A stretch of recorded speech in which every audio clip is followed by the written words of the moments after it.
All right, music fans, welcome. Harmless Dave here on the Harmless Dave channel, talking about real music, doing it in real time for a few real people out here, just like you and just like me. All right, so some intrigue and some acrimony within the band Toto.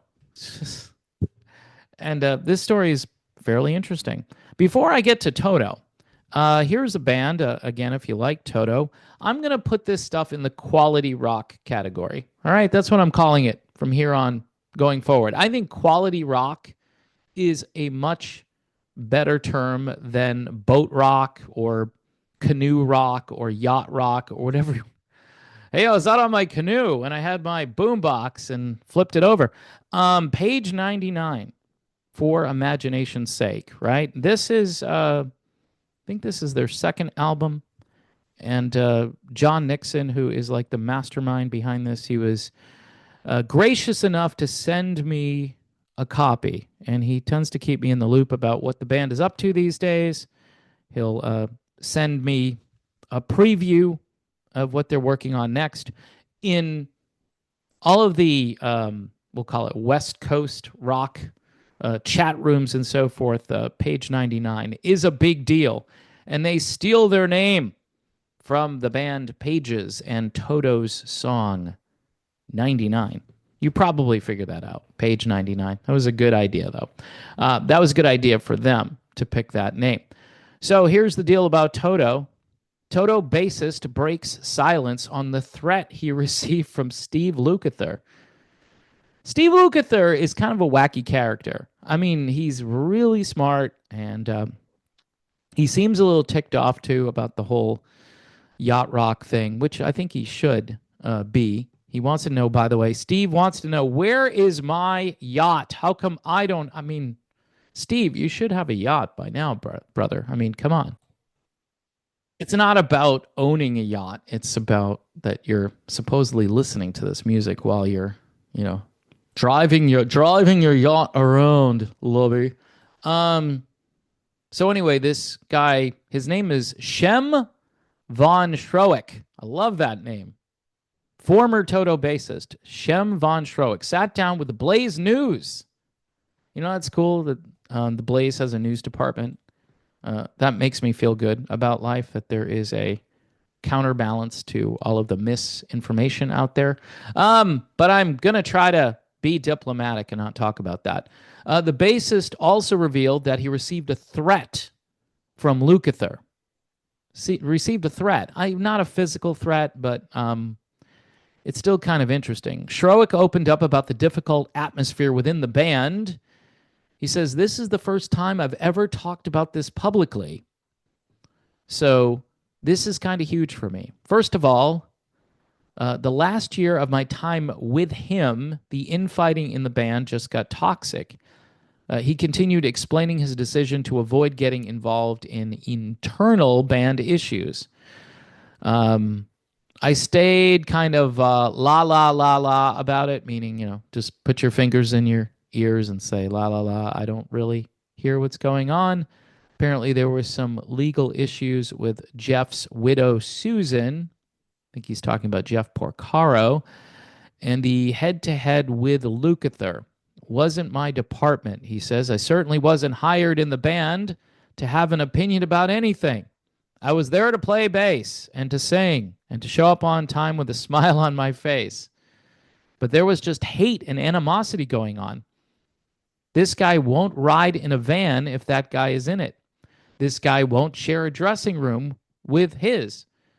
I started to go, it was the best of times and now it was the worst of times. Does not sound like a very good atmosphere to work in.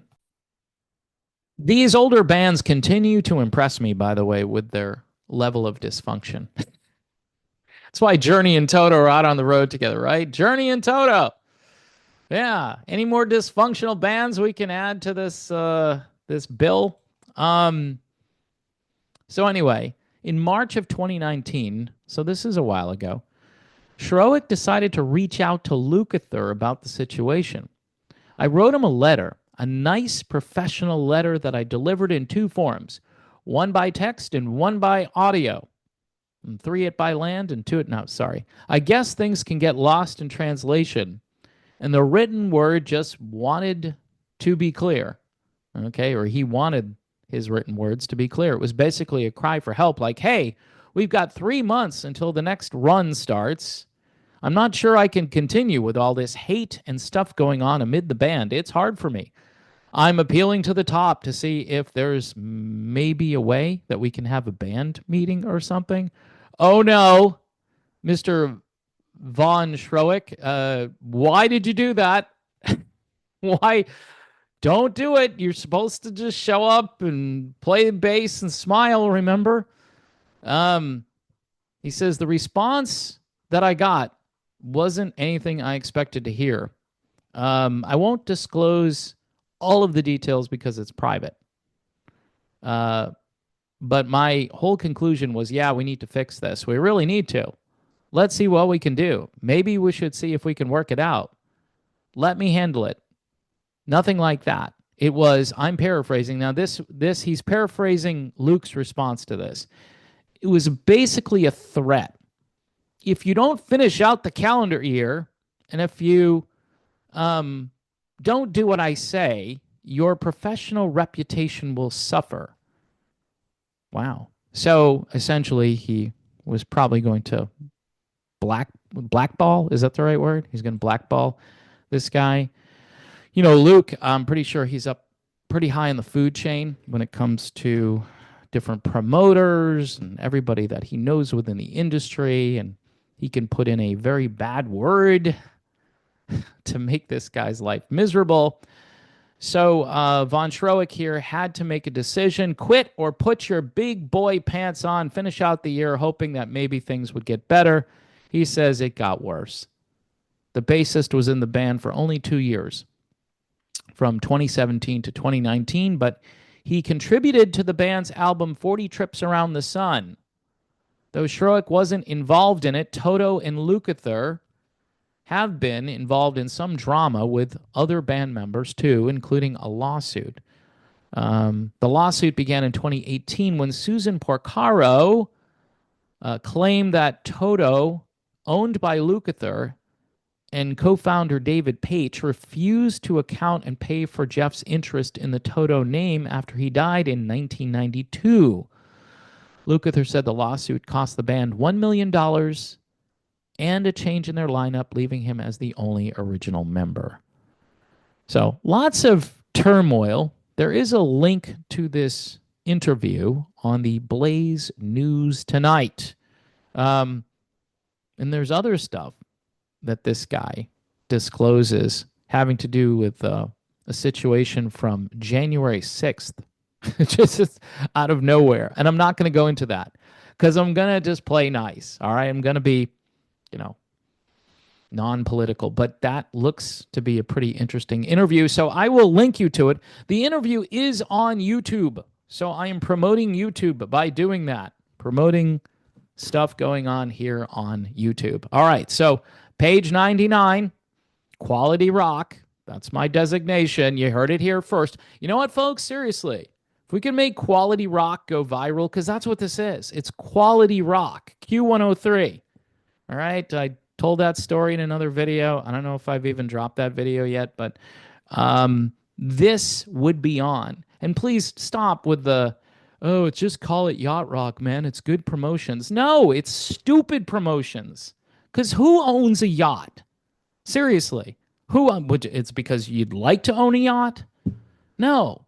It's just good music. I had it as a kid. I didn't need to own a yacht to listen to stuff like this. So, yeah, you would go out and buy an album. What? Because it doesn't have twin guitars blaring and tons of compression, audio compression, and a singer that sounds like Cookie Monster or, I don't know, Satan. It's just, not all the singers sound like Satan, but some of them do.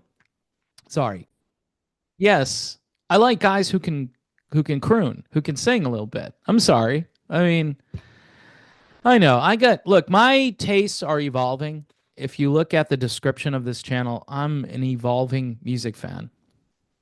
As far as old classic rock goes, we're at the very end. And if we're not at the very end and this goes on for another 10 years or so, this is going to be nuts to watch these people, with their canes and their walkers getting out on stage. And, look what happened to Phil Collins. That was just sad to watch. But some people were like, hey, it's great to see him out. It was great to see him out there. But that's not how you should end your career.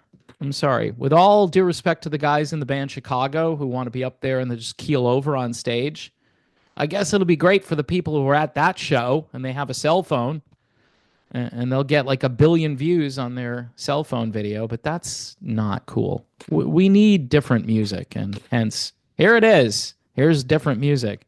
Well, they're not a touring band, Dave. They're just fine, but it's something to listen to. Why does everybody have to go to a concert? Why is that so important? A concert that's going to be probably lower than your expectations, or maybe it'll be fine because there was a video I did about how people who go to these shows are drinking a lot. Drinking a lot. So they're not really paying attention the way they could, and their senses are dulled. So when they hear the song, even in the lower key, even with this singer who's at about like 30% of what they once were, they're like, yeah, I'm going to go have another beer and this is going to sound even better after I have another beer. All right. So I went off on a tangent there. But it's quality rock, people. Quality rock. Say it, quality rock.